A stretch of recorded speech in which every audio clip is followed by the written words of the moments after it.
Side's Art Kohn spoke with one of those members today. Art?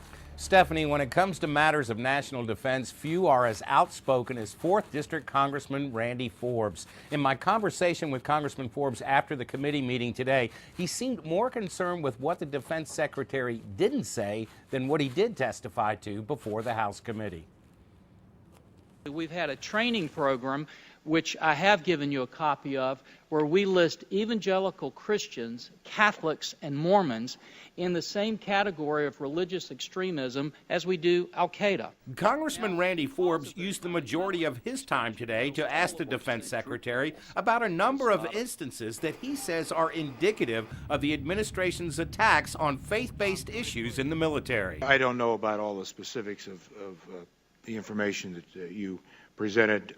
I will get it. He hasn't heard too much about any of the items that were raised to him today. If you ask him about any of the things, there weren't many questions that he really was prepared to answer today. And Congressman Forbes says he isn't just referring to the questions he posed to the Secretary on faith-based issues. I think the Secretary may grow into this job, but he's got a ways to go before he's got a command of what's going on with the national security of the country. Forbes also questions the Defense Secretary's endorsement of the portion of the President's defense budget that calls for another round of BRAC. In the long term, there are significant savings.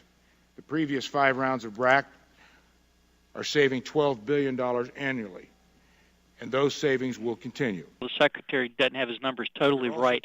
The savings they have are short-term savings.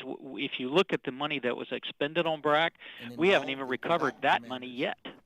Yeah, and in fact, Secretary Hagel told the House Armed Services Committee that the budget proposal announced yesterday includes $2.4 billion to pay for what he called the upfront cost, what it takes to even have the BRAC hearings, conceding also that BRAC is an imperfect process.